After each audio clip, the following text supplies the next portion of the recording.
नमस्ते फ्रेंड्स, सर्व ज्ञान में आपका स्वागत है। भगवान शिव की बारात में शामिल हुए थे ये अनोखे जीव। संख्या भी इतनी कि पृथ्वी सह नहीं पाई थी उनका भार।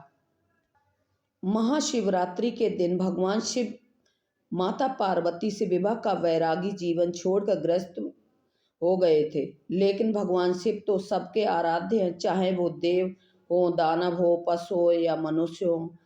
ऐसे में कोई भी इनकी बारात का हिस्सा होने का मौका कैसे गवा सकता है, और भगवान शिव भी अपने ही भक्तों को आने से कैसे मना कर सकते हैं। इसलिए भगवान शिव और माता पार्वती के विवाह का आयोजन बड़े ही भव्य तौर पर हुआ था, जिसमें सभी को आने का निमंत्रण था।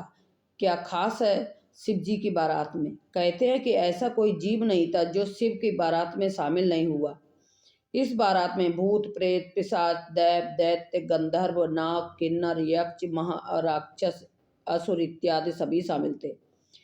साथ ही बारात में शिव जी के गण भी शामिल थे, जैसे कि गणेश्वर, शंखकर्ण, कंकराक्ष, विकृत, विशाख, वीरभद्र और अन्य। बारात के मध्य में भगवान विष्णु एवं भगवान ब्रह्मा क्रमश गरुड़ एवं हंस पर सारी व्यवस्था का निरीक्षण करते हुए चल रहे थे। माता गायत्री, सावित्री, सरस्वती, लक्ष्मी और अन्य पवित्र माताएं उस बारात की शोभा बढ़ा रही थी।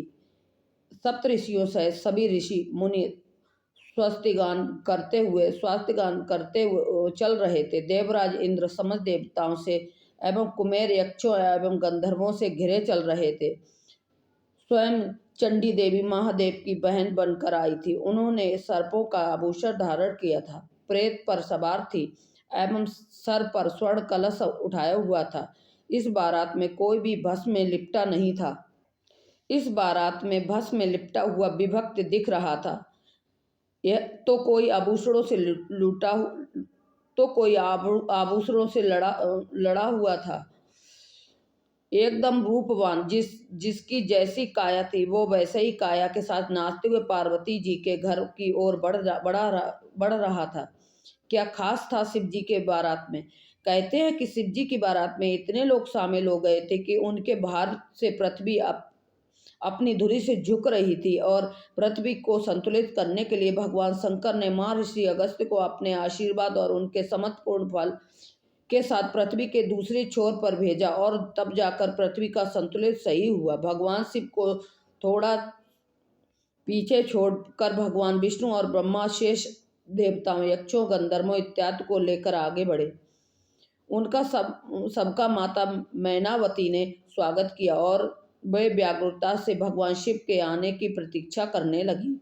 शिवगणों, भूत प्रेतों से घिरे महादेव जहाँ वहां पहुंचे तो उनका वो भयानक रूप देखकर नगरवासी डर रहे थे, पीछे हटने लगे। उस बारात में कोई बिना मुख का था तो किसी के बहुत ही मुख थे, कोई बिना हाथ पैर का था तो किसी के हाथ पैर नहीं थे, किसी के बहुत ही आंखें थी तो किसी के आंखें ही नहीं थी, कोई बहुत मोटा ताजा था तो कोई बहुत ही दुबला पतला था। मैनावती तो डर के मारे बेहोश हो गई थी। वो बार बार नारद जी को यहाँ विवाह लगाने के लिए कोस रही थी। शिव के श्रृंगार।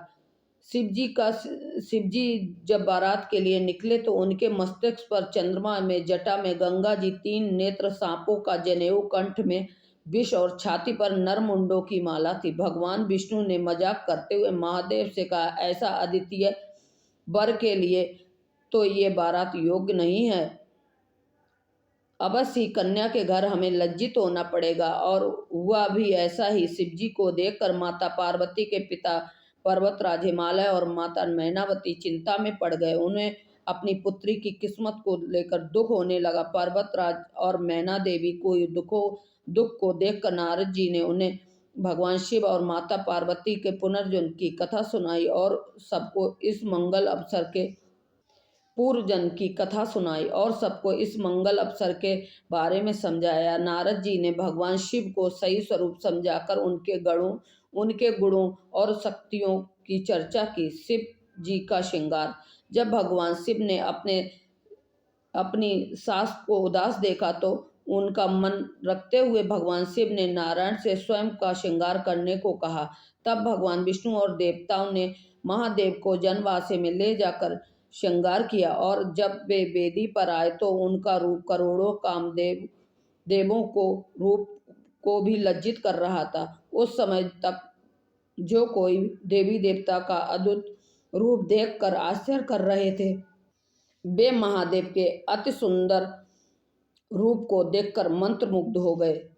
बोल शंकर भगवान की जय। तो फ्रेंड, आज हमने आपको भगवान शिव की बारात का वर्णन किया है और उनकी आपको कथा सुनाई कि उनका विवाह कैसे हुआ। तो आज के लिए इतना ही। Thanks for watching. आज का अगर आपको हमारा वीडियो पसंद आए तो लाइक कीजिए, मेरे चैनल सब्सक्राइब कीजिए और ज़्यादा से ज़्यादा शेयर कीजिए। जय भोले की।